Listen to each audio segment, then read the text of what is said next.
Morning students, online classes में आपका स्वागत है।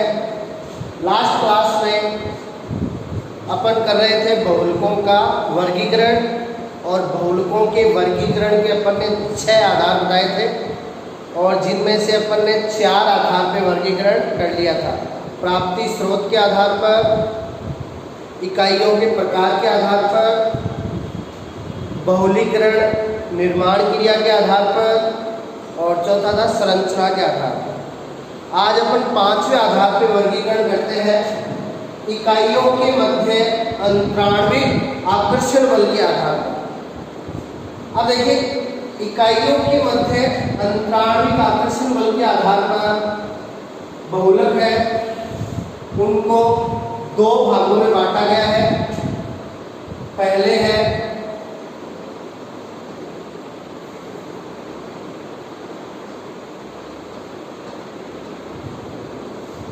प्रत्यास्थ बहुलक,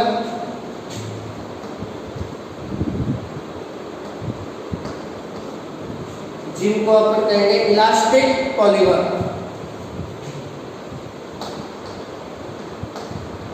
और दूसरे है रेसिव बहुलक, जिनको अपन कहेंगे फाइबर। तो इकाइयों के बीच अंतराणविक आकर्षण बल के आधार पर बहुलकों को 2 भागों में बांटा गया है, प्रत्यास्थ बहुलक और रेसिव बहुलक। अब देखिए, जो प्रत्यास्थ बहुलक है इनमें क्या होता है?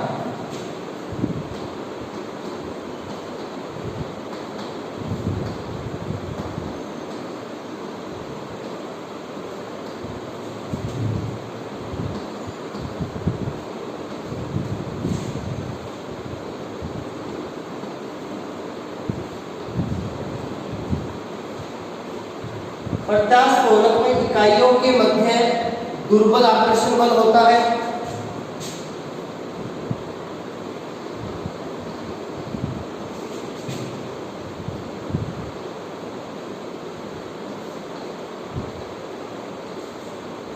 और रेसिव बहुलक में इकाइयों के मध्य प्रबल आकर्षण बल होता है।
अब देखिए, अपन ने कहा कि प्रत्यास्थ बहुलक में इकाइयों के मध्य दुर्बल आकर्षण बल होता है और इकाइयों के मध्य में दुर्बल आकर्षण के कारण जब अपन इन पे बाह्य बल लगाएंगे, खींचेंगे, तो ये बिना टूटे इनकी लंबाई में अत्यधिक वृद्धि हो जाएगी, क्योंकि इनकी इकाइयों के बीच आकर्षण कैसा है? दुर्बल।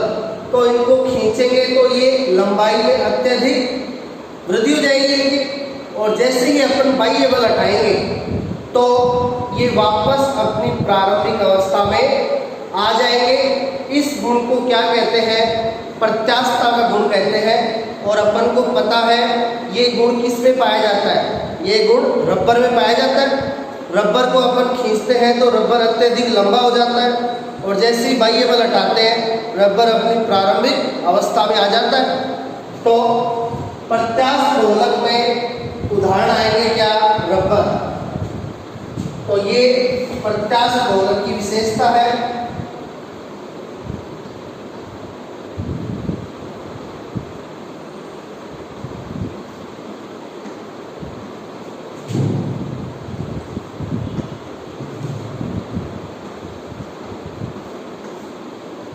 तो इनके उदाहरण में क्या आएंगे? प्राकृतिक तथा कृत्रिम रबर। तो ध्यान रहे प्रत्यास्थ बहुलक में क्या लिखना है? इकाइयों के मध्य यहाँ पे दुर्बल आकर्षण बल होगा। दुर्बल आकर्षण के कारण इनको खींचने पर ये बिना टूटे अत्यधिक लंबे हो जाते हैं, और जैसे ही बाह्य बल हटाते हैं ये अपनी प्रारंभिक अवस्था में आ जाते हैं।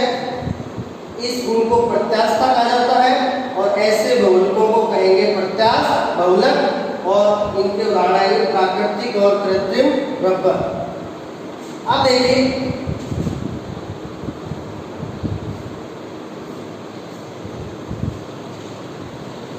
रेशे बहुलक में क्या होता है? रेशे यानी फाइबर यानी धागे। अब रेशे यानी फाइबर मतलब धागे। अब आप सपोज कीजिए आपने रबर को खींचा, अत्यधिक लंबे हो गए, छोड़ा, प्रारंभिक अवस्था में वापस आ गए। अब आप दिमाग में लाइए धागे को। अब धागे को अपन खींचते हैं तो उसकी लंबाई में वृद्धि नहीं होती, और अपन ज़्यादा जोर लगाएंगे तो वो अचानक से टूट जाता है। तो इसका कारण क्या है? यहाँ इकाइयों के मध्य क्या है? प्रबल आकर्षण बल है। तो प्रबल आकर्षण के कारण खींचने पर इनकी लंबाई में वृद्धि नहीं होती, तथा अधिक बल लगाने पर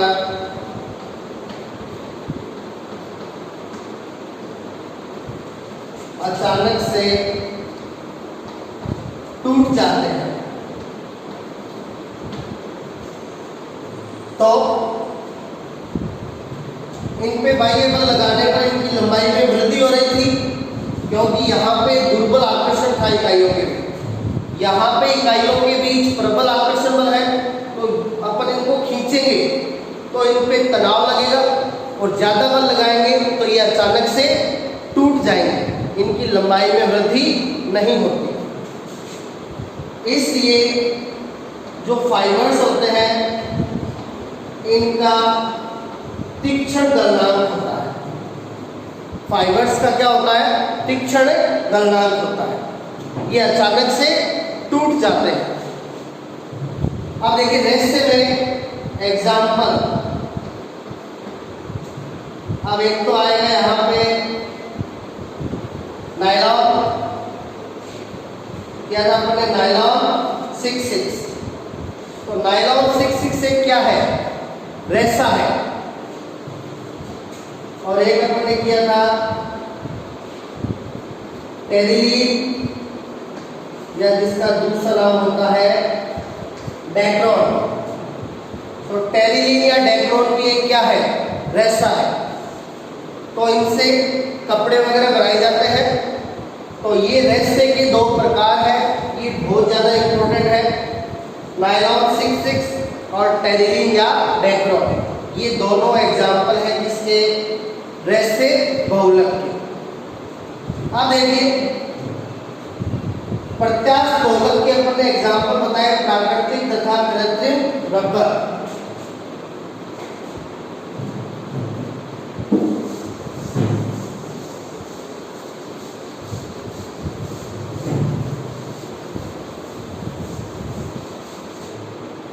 प्रत्यास्थ बहुलक के अपने उदाहरण बताए क्या? प्राकृतिक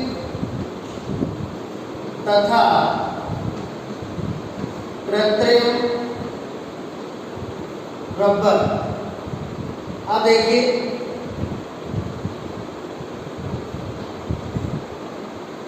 जो प्राकृतिक रबर है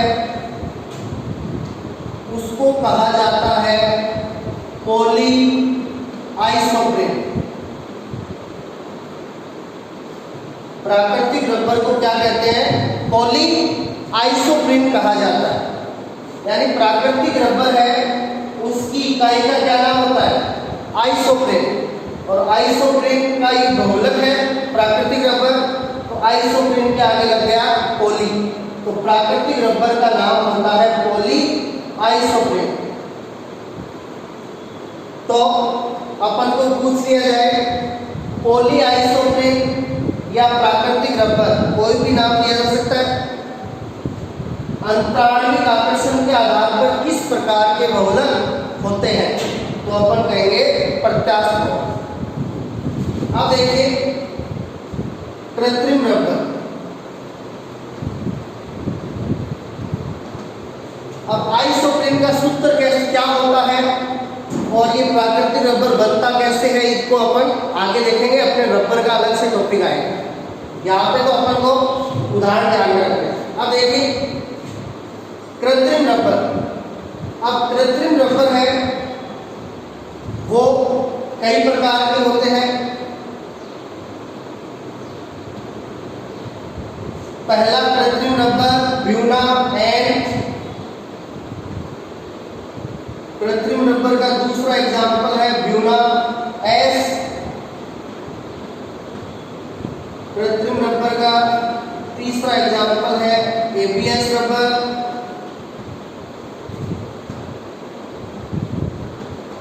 कृत्रिम रबर का अगला एग्जाम्पल है नियोप्रीन रबर, और नियोप्रीन रबर को पॉली क्लोरोप्रीन भी कहा जाता है। नियोप्रीन रबर को पॉली क्लोरोप्रीन भी कहा जाता है। यानी नियोप्रीन रबर की एकल इकाई का नाम क्या होता है? क्लोरोप्रीन। प्राकृतिक रबर की एकल इकाई क्या थी? आइसोप्रीन। जबकि नियोप्रीन रबर एक कृत्रिम रबर है और इसकी इकाई होती है क्लोरोप्रीन। इस प्रकार polyisobutylene PIB, poly P iso I butylene I, polyisobutylene PIB। ये भी क्या है? कृत्रिम रबर है। जो पॉली आइसो ब्यूटाइलिन रबर होता है ये हवा के लिए अभेद्य होता है। जो पॉली आइसो ब्यूटाइलिन रबर है ये हवा के लिए क्या होता है? अभेद्य, एयर प्रूफ रबर होता है। इसलिए जो फुटबॉल और बास्केटबॉल की जो आंतरिक सतह है वो किसकी बनाई जाती है? पॉली आइसो ब्यूटाइलिन, ताकि फुटबॉल और बास्केटबॉल में से हवा बाहर ना जा सके। क्योंकि हवा होगी तभी वो खुली हुई रहेगी, तभी उससे अच्छी तरीके से खेला जा सकता है। तो हवा बाहर ना जा सके इसलिए उसकी आंतरिक सतह पर air proof rubber polyisobutylene लगाया जाता है। तो ये प्राकृतिक रबर होता है पॉली आइसोप्रीन, और ये कृत्रिम रबर के कई एग्जांपल्स हैं। तो ये आएंगे इसमें प्रत्यास्थ बहुलकों। तो ये अंतराणविक आकर्षण बल के आधार पर दो बहुलक है, प्रत्यास्थ और रैसिक।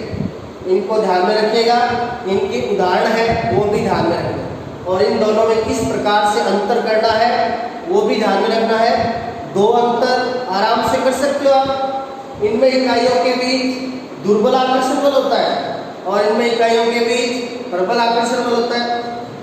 इनको खींचने पर इनकी लंबाई में अत्यधिक वृद्धि हो जाती है और छोड़ने पर वापस अपनी प्रारंभिक अवस्था में आ जाते हैं, यानी इनमें प्रत्यास्थ गुण पाया जाता है। जबकि इनको खींचने पर इनकी लंबाई में वृद्धि नहीं होती है।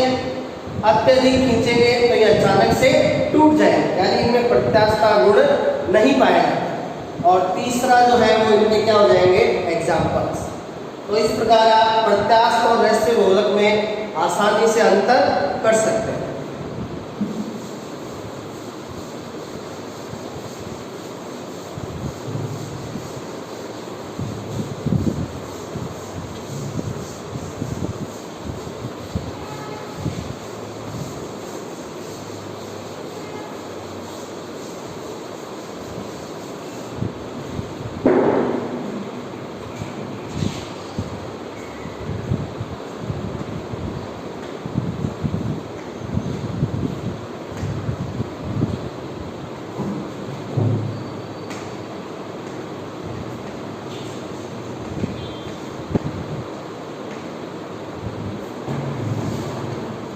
अगला जो वर्गीकरण का आधार है लास्ट, वो है तापीय स्थायित्व के आधार पर। अब देखिए, तापीय स्थायित्व के आधार पर बहुलकों को दो भागों में बांटा गया है। पहला है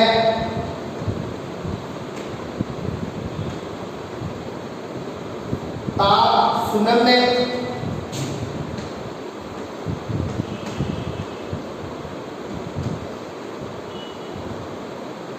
जिसको इंग्लिश में कहा जाता है थर्मोप्लास्टिक।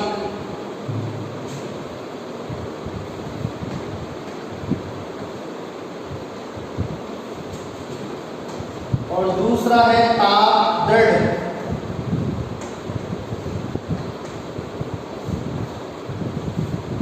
जिसको इंग्लिश में कहते हैं थर्मोसेटिंग। तो तापीय स्थायित्व के आधार पर बहुलक दो प्रकार के होते हैं, ताप सुनम्य थर्मोप्लास्टिक, ताप दृढ़ थर्मोसेटिंग। अब यहाँ पे ताप मतलब थर्मो, तो सुनम्य प्लास्टिक। प्लास्टिक क्या होता है, सॉफ्ट होता है। जैसे अपन प्लास्टिक को गर्म करते हैं, प्लास्टिक वो पिघलना स्टार्ट कर देता है, इसलिए प्लास्टिक को अपन क्या कहेंगे, ताप सुनम्य। तो ताप सुनम्य को इंग्लिश में थर्मोप्लास्टिक और ताप दृढ़ को कहेंगे थर्मोसेटिंग। अब देखिए,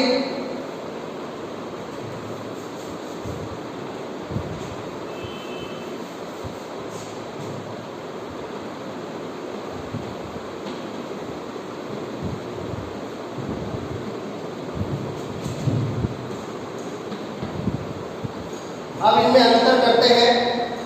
ताप सुनम्य, अब इनमें अपन को ध्यान में रखना है प्लास्टिक को। तो प्लास्टिक भी एक क्या है, बहुलक है। पॉलीथीन क्या है, प्लास्टिक होती है। अपन ने बताया था वो बहुलक होती है किसकी, एथीन की। तो यहाँ पे अपन को दिमाग में रखना है प्लास्टिक को। अब अपन को पता है प्लास्टिक है वो ताप के प्रति कम स्थायी होती है। जैसे अपन प्लास्टिक को गर्म करते हैं वो पिघलना स्टार्ट कर देती है। तो ये ताप सुनम्य ताप के प्रति कम स्थायी होंगे, और ताप दृढ़ है वो ताप के प्रति अधिक स्थायी होंगे। नेक्स्ट,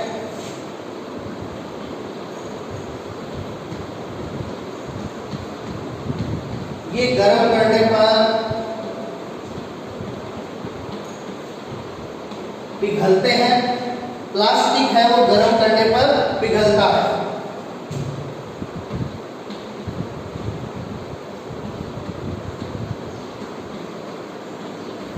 और ये गर्म करने पर जलते हैं। तो थर्मोप्लास्टिक गर्म करने पर पिघलते हैं और थर्मोसेटिंग गर्म करने पर जलते हैं। अब देखिए, जो प्लास्टिक है ये गर्म करने पर पिघलने लगते हैं। अब गर्म करने पर जैसे ये पिघलते हैं, इनको सांचों में ढालकर दूसरा रूप है वो दिया जा सकता है, और अपन इसको पुनः उपयोग में लेने लायक बना सकते हैं। जैसे कोई पुराना प्लास्टिक का सामान है, उसको अपन कचरे में डाल देते हैं, और जो कचरा चुकने वाले हैं वो उस प्लास्टिक के सामान को अपने साथ ले जाते हैं। अक्सर देखा है अपन ने, वो उसका क्या करते हैं, वो उसको दे देते हैं आगे कंपनियों में, और वो कंपनियां हैं वो उन टूटे हुए सामान को गर्म करके पिघलाकर सांचों में ढालकर उसका आकार बदल देंगी और उससे नया सामान है वो बना लेंगे। यानी जो प्लास्टिक है उसमें उसका उपयोग बार बार है वो किया जा सकता है। तो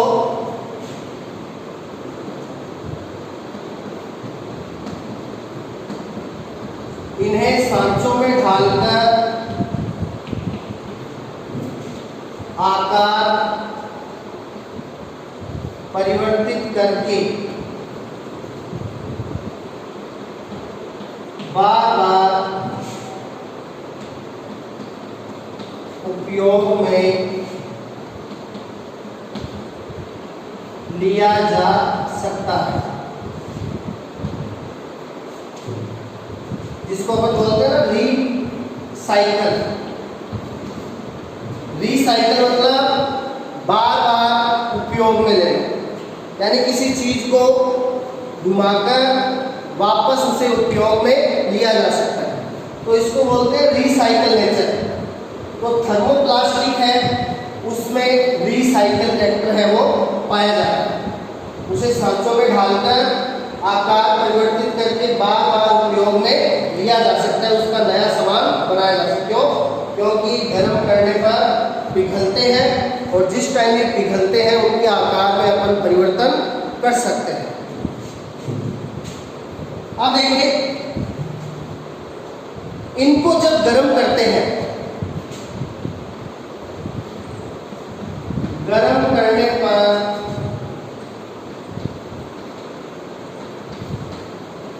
इकाइयों के मध्य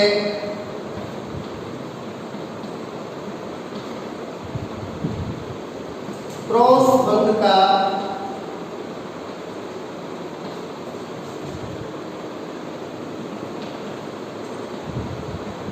निर्माण हो जाता है तथा इनके आकार में परिवर्तन नहीं किया जा सकता।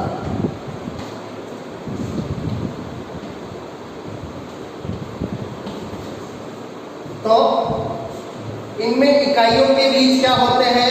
क्रॉस बॉन्ड होते हैं। अपन ने संरचना के आधार पर तीसरा बहुलक बताया था। संरचना के आधार पर तीसरा बहुलक तिर्यक बंध बहुलक, क्रॉस लिंक, जिसमें इकाइयों के बीच क्या होते हैं? क्रॉस बॉन्ड होते हैं। और उनमें अपन ने उदाहरण बताया था बेकेलाइट और मेलामिन फॉर्मेल्डिहाइड रेजिन। वो दोनों उदाहरण किसके हैं? ताप दृढ़ या थर्मो सेटिंग की है। तो इनमें इकाइयों के बीच क्या होते हैं? क्रॉस बॉन्ड होते हैं, इसलिए इनके आकार में परिवर्तन नहीं किया जा सकता। इनको एक बार जो आकार दे दिया ये उसी आकार में रहते हैं। यदि इनसे ज़्यादा छेड़छाड़ के तो ये टूट जाते हैं, तो इनका बार बार उपयोग नहीं कर सकते। तो इनमें रीसाइकिल का कैरेक्टर है वो नहीं होता। तो ये इनमें डिफरेंसेस है किन किन में? ताप सुगंधक थर्मोप्लास्टिक और ताप दृढ़ थर्मोसेटिंग। अब देखिए इनके उदाहरण।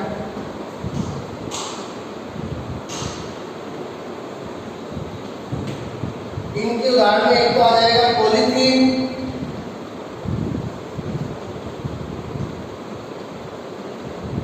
और दूसरा आ जाएगा पॉली विनाइल क्लोराइड पीवीसी। तो ये दोनों एग्जाम्पल है किसके? थर्मोप्लास्टिक बहुलक। और थर्मोसेटिंग, इसका एक तो एग्जाम्पल है बेकेलाइट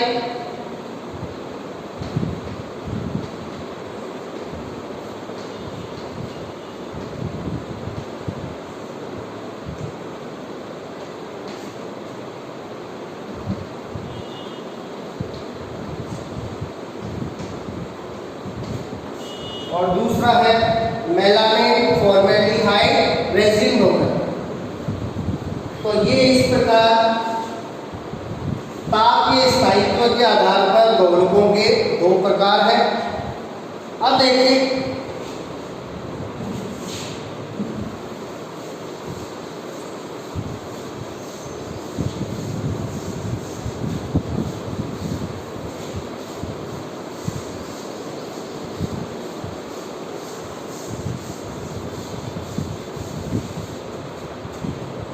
जो ताप शून्य बहुलक होते हैं थर्मोप्लास्टिक, इनमें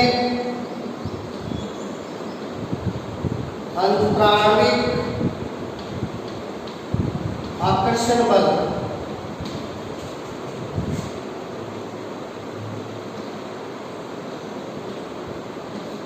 प्रत्यास्थ तथा वैसे बहुलक के मध्य का पाया जाता है। तो जो ताप सुरम्य थर्मोप्लास्टिक बहुलक है, इनमें इकाइयों के बीच अंतराणविक आकर्षण बल जो है वो प्रत्यास्थ और रैस्य बहुलक के बीच का होता है। अभी अपन ने अंतराणविक आकर्षण बल के आधार पे बहुलक दो बताए थे, प्रत्यास्थ और रैस्य। प्रत्यास्थ में अंतराणविक आकर्षण बल क्या था? दुर्बल। और रैस्य में क्या था? प्रबल। तो प्रत्यास्थ बहुलक में अंतराणविक आकर्षण बल था दुर्बल और रैस्य बहुलक में अंतराणविक आकर्षण बल था प्रबल। अब अपन कह रहे हैं थर्मोप्लास्टिक या ताप सुरम्य में अंतराणविक आकर्षण बल इन दोनों के बीच का होता है। इसका मतलब थर्मोप्लास्टिक में अंतराणविक आकर्षण बल प्रत्यास्थ बहुलक से तो ज्यादा, क्योंकि प्रत्यास्थ बहुलक में अंतराणविक आकर्षण बल क्या होता है? दुर्बल होता है। तो ताप सुरम्य का अंतराणविक आकर्षण बल प्रत्यास्थ से तो होगा ज्यादा, और रैस्य बहुलक में अंतराणविक आकर्षण बल क्या होता है? प्रबल। तो ताप सुरम्य का अंतराणविक आकर्षण बल रैस्य बहुलक से क्या होगा? कम होगा। तो देखिए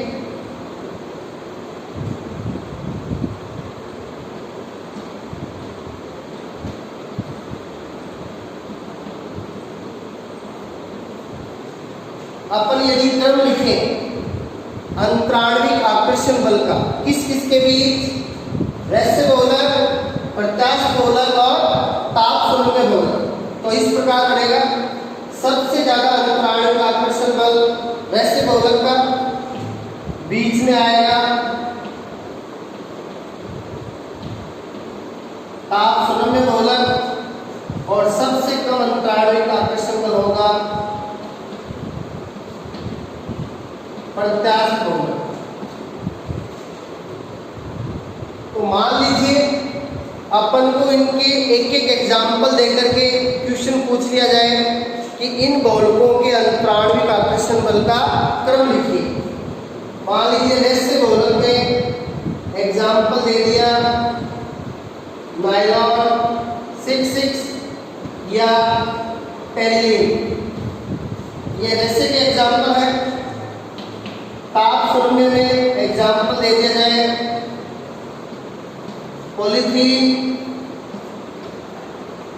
या पीवीसी, और प्रत्यास्थ में दे दिया जाए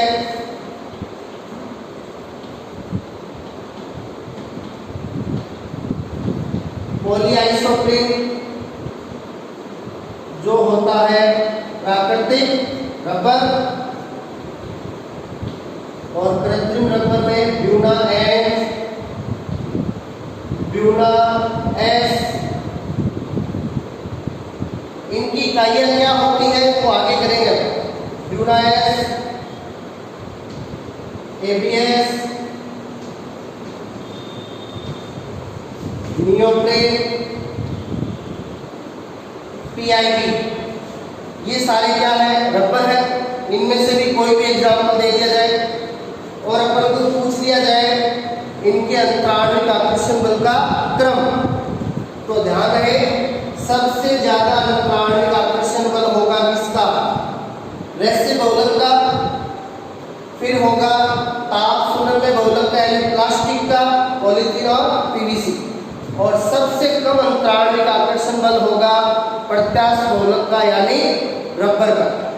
तो इस प्रकार से क्वेश्चन है वो अपन को पूछा जा सकता है। तो ये अपना बहुलक के वर्गीकरण का पोर्शन है वो कंप्लीट है।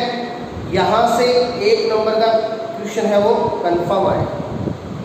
कल अपन नेक्स्ट टॉपिक स्टार्ट करेंगे इसमें। Thank you.